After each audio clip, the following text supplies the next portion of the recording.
Assalamualaikum warahmatullahi wabarakatuh. Pertama-tama mari kita bersyukur kepada Allah Subhanahu wa Ta'ala yang telah melimpahkan rahmatnya, memberikan hidayahnya, sehingga pada kesempatan kali ini sampai detik ini kita masih diberi umur panjang, diberikan kesehatan, diberikan kecukupan, serta salah satu daripada rahmat Allah adalah kita dipertemukannya kembali melalui channel YouTube Lantaran Official dengan tiada halangan suatu apapun. Maka pantas sekali apabila syukur kita semua kita ucapkan dengan Alhamdulillahirabbil alamin. Serta yang kedua, sholawat serta salam semoga tetap tercurah kepada baginda Nabi besar Muhammad Sallallahu Alaihi Wasallam. Semoga kita dengan memperbanyak sholawat, kita sering-sering bersolawat dengan ketulusan hati, dengan keikhlasan, membuktikan bahwa kita cinta kepada baginda Nabi besar Muhammad Sallallahu Alaihi Wasallam. Itu menjadi sebab musababnya kita dicintai oleh Rasulullah, kita dicintai oleh Allah, dan menjadi sebab turunnya syafaat Rasulullah baik di dunia maupun di akhirat nanti. Semoga kita semua menjadi golongan umatnya Rasulullah yang dicintai Rasulullah dan berhak mendapatkan syafaatnya Rasulullah baik di dunia maupun di akhirat. Amin Allahumma amin. Maka dari itu mari kita bersolawat bersama dengan mengucapkan Allahumma sholli ala Sayyidina Muhammad wa ala ali Sayyidina Muhammad. Yang ketiga, sahabatku semua, saudara-saudariku dimanapun Anda berada, pada kesempatan kali ini alhamdulillah badan saya udah mendingan, udah sehat, udah enakan. Kemarin habis masuk angin ya, ada halangan sedikit sehingga di video sebelumnya tidak ada suara saya, hanya tulisan-tulisan saja, tapi semoga tetap bermanfaat. Pada kali ini alhamdulillah saya bisa memakai suara saya, suara yang Allah titipkan ke saya, suara yang Allah amanahkan ke saya untuk menyampaikan ijazah lagi kepada saudara-saudariku semuanya dimanapun Anda berada tanpa terkecuali.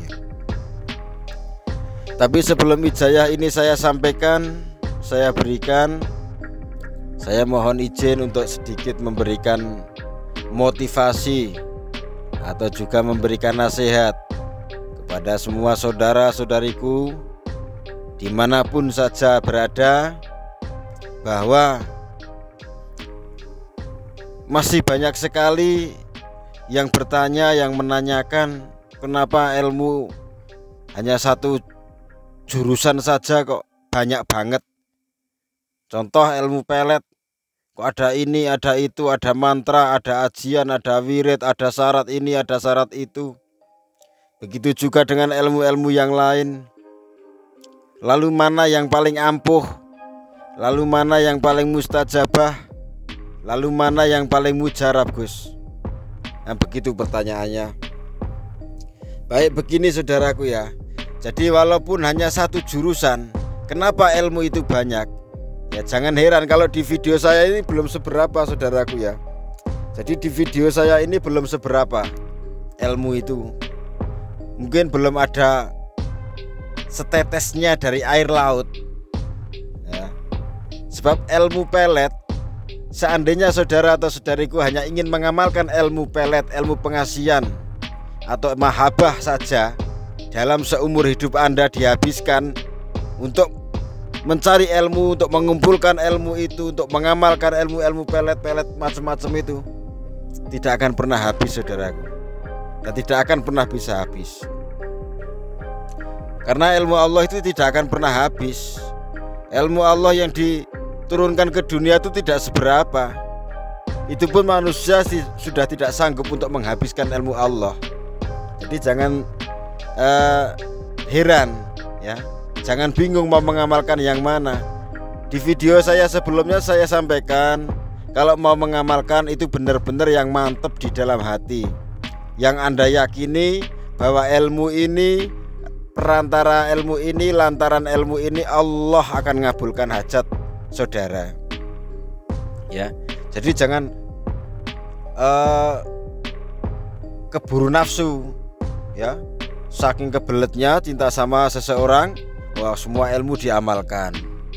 Jadi kalau saran saya mengamalkan ilmu itu mana yang paling mantap saudaraku, mana yang paling cocok di hati ya, mana yang paling cocok di hati itu diamalkan.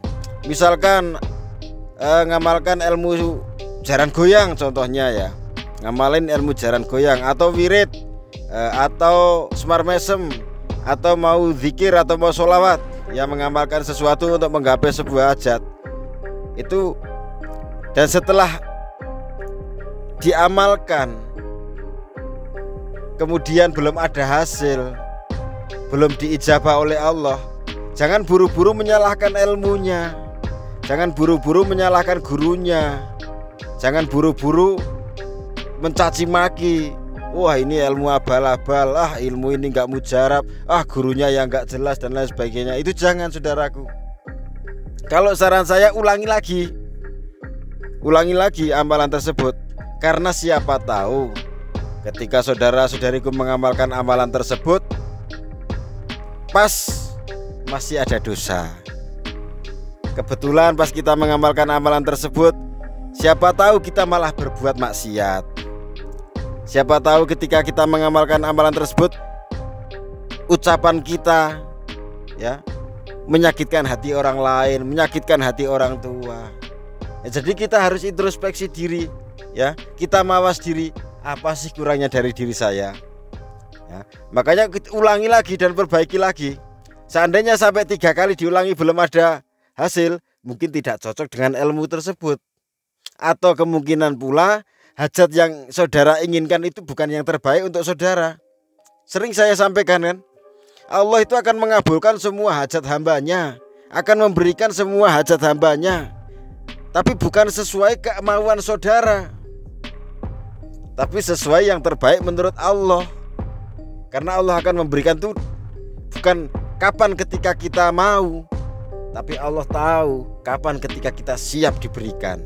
Dan pemberian Allah itu pasti jauh lebih baik daripada yang kita inginkan. Begitu saudaraku. Jadi jangan pernah menyesal jika saudara-saudariku itu mengamalkan amalan ini, amalan itu, kemudian belum ada hasil, belum terkabul hajatnya. Itu jangan gelisah, jangan sedih.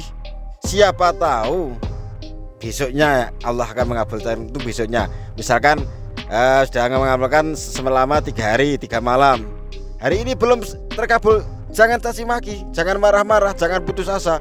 Yakin saja dalam hati, yakin Allah pasti mengabulkan doaku, cuman kapan tuh hanya Allah yang tahu. Gitu. Siapa tahu besoknya atau besoknya. Nah, kalau kita ikhlas mengamalkannya semata-mata hanya mengharap ridhonya Allah, Allah pasti ngasih jalan yang terbaik. Allah pasti mengabulkan dengan rencananya Allah yang terbaik, saudaraku. Jangan khawatir, ya. Dan apabila mengamalkan ini tidak berhasil, ya bisa diulang lagi atau bisa ganti dengan amalan yang lain. Karena kalau orang Jawa itu punya keyakinan yang namanya ilmu, ajian, mantra, wirid dan macam-macam, atau bahkan obat-obatan itu punya jodoh sendiri-sendiri, saudaraku. Contoh misalkan saya sakit kepala, sembuhnya cocoknya harus pakai obat A. Nah, saya makan obat B, obat C gak sembuh. Tapi begitu makan obat A, Allah langsung ngabulin permohonan saya untuk sembuhkan penyakit saya, hilangkan penyakit saya. Begitu juga dengan teman saya misalkan, atau Anda juga sakit kepala sama seperti saya, tapi Anda jodohnya sama obat B tadi. Mau makan yang A, mau makan yang C gak akan sembuh. Ilmu juga begitu, saudaraku. Tapi intinya kalau kita mencari ilmu itu semata-mata memang itu sunnahnya Rasulullah, dan itu memang perintahnya Allah. Allah memerintahkan kepada kita carilah ilmu, ya. Jadi mencari ilmu itu dari lahir sampai nanti mati. Setelah kita dikubur itu baru boleh berhenti menuntut ilmu. Ya karena ilmu tidak akan pernah habis. Ya. Dan semua membutuhkan ilmu, saudaraku. Yang petani juga membutuhkan ilmu tani. Ya. Yang pedagang juga butuh ilmu pedagang dan lain sebagainya. Jadi ada ilmunya sendiri-sendiri. Kalau kapasitasnya memang sebagai pedagang dan tidak pernah belajar bertani, langsung mau bertani, ya kemungkinan besar gagal. Panennya gagal, usahanya gagal dalam bertani. Jadi kita punya keahlian masing-masing, kita punya keterampilan masing-masing, ya kita tekuni itu. Kita tekuni. Begitu juga dengan ilmu, ya. Jadi saudara-saudariku semuanya, jangan pernah putus asa, jangan pernah mencaci maki ilmu, jangan pernah mencaci maki guru. Semua ilmu yang ada di sini saya ikhlaskan, saya izinkan untuk diamalkan untuk tujuan yang baik, mengharap ridhonya Allah Subhanahu wa taala. Silahkan diamalkan dengan ikhlas, dengan tulus, ya. Jangan lupa pesan saya seperti di video awal itu, ya, jaga sholatnya, istighfarnya, ya, tasbihnya dibaca dan lain sebagainya, zikirnya diperbanyak. Pokoknya kalau bisa itu kemanapun kita pergi, berjalan dimanapun, kalau mulut kita nggak bisa bergerak untuk zikir, hati kita yang zikir, hati kita yang sholawat, hati kita yang bertasbih kepada Allah Subhanahu wa taala. Baik saudaraku, sudah panjang lebar nasihat saya ini, ya. Saya langsung saja mau ngasih amalan buat saudariku, saudara-saudariku semua, ya, yang naik sudah nikah lama nikah tapi sampai detik ini belum punya keturunan, padahal sudah usaha ke sana kemari, minta barokah, minta doa, pakai obat-obatan herbal, pakai obat-obatan medis, non medis segala macam, kok belum ada hasilnya. Udah bertahun-tahun belum punya momongan. Lah ini saya kasih syarat saudaraku, ya. Saya kasih ijazah, ya, diamalkan, ya, tolong diamalkan. Perhatikan ketika saudariku mau tidur, ya, suami istri mau tidur, amalkan ini. Insya Allah tidak lama akan dikasih keturunan. Syaratnya bagaimana, Gus? Ya, kalau menjelang mau tidur, ya, itu pusarnya si istri itu kita tekan pakai jempol, ya. Jadi kita tekan pusarnya istri itu pakai jempol, kemudian kita putar ke arah kanan, ya, pakai jempol kita putar ke arah kanan sambil mengucapkan lafal asyhadu alla ilaha illallah. Setelah selesai, kita kembali lagi ke tengah, posisikan ke tengah, lalu kita putar lagi ke arah kiri. Jempol kita gerakkan berputar ke arah kiri, ya. Lalu kita mengucapkan wa asyhadu anna Muhammadar Rasulullah. Lalu ulangi lagi, kembalikan ke tengah, putar lagi ke arah kanan sambil diusap, ya, berputar ke arah kanan.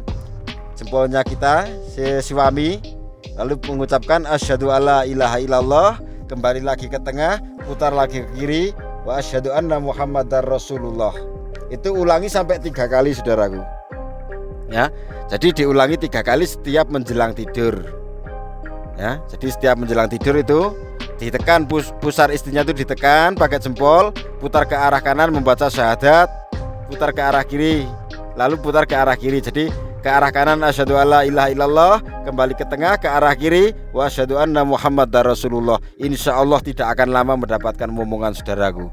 Dan insya Allah kalau dijalankan dengan keikhlasan, ketulusan, ini lebih mujarab daripada obat-obat herbal. Ini sudah banyak yang membuktikan, sudah banyak buktinya. Nah, jadi tolong diamalkan, ya. Jangan lupa sekali lagi menjelang tidur, saudaraku, tekan pusar istrinya, ya, lalu putar ke arah kanan membaca asyhadu alla ilaha illallah, kemudian kembali ke tengah lagi posisi jempolnya, kita putar ke arah kiri membaca wa asyhadu anna Muhammadar Rasulullah. Itu ulangi sampai 3 kali. Dan berapa hari diamalkannya, Gus? Setiap mau tidur. Pokoknya setiap mau tidur, sehingga saya batasi. Jadi setiap mau tidur amalkan itu, insya Allah tidak akan lama mendapatkan momongan, insya Allah. Tapi ya juga kesehatannya dijaga saudaraku, ya, makanannya juga dijaga, ya, dan tetap ikhtiar, ya, tetap ikhtiar. Jadi tidak cukup untuk memutar pusar saja, tapi ya ikhtiarnya. Seperti kita, ya, maaf kata ini kita, ya, berhubungan badan lah sama istri dengan cara-cara yang sudah Rasulullah ajarkan, sunnah-sunnahnya Rasulullah, gitu, ya. Jadi besok kita mau juga kalau memang responnya bagus, ada pertanyaan, nanti saya juga akan mengajarkan tata cara bagaimana sunnah-sunnahnya Rasulullah ketika berhubungan badan, apa yang harus dibaca, doanya apa, kalau mau anak cowok harus bagaimana, cewek bagaimana, nanti bisa saya sampaikan. Berhubung ini video sudah terlalu panjang saudaraku ya, biar saudaraku nggak bosen, biar saudaraku juga nggak capek dengerin ocehan saya. Tapi insya Allah walaupun ocehan receh seperti ini, kalau didengarkan, diamalkan, insya Allah bermanfaat saudaraku ya. Karena saya di sini tidak akan pernah bosan untuk mengingatkan saudara-saudariku kaum muslimin muslimat, jaga sholatnya 5 waktu, perbanyak istighfarnya, perbanyak sholawatnya, perbanyak tasbihnya, perbaiki hubungan dengan orang tua, perbaiki hubungan dengan sanak saudara, dan mulailah, belajarlah, berusahalah bahwa hari esok harus lebih baik daripada hari ini, dan hari ini pastikan lebih baik daripada hari kemarin. Insya Allah saudara-saudariku menjadi golongan orang-orang yang beruntung ya, beruntung di dunia maupun beruntung di akhirat. Terima kasih saudaraku, kurang dan lebihnya mohon maaf. Assalamualaikum warahmatullahi wabarakatuh.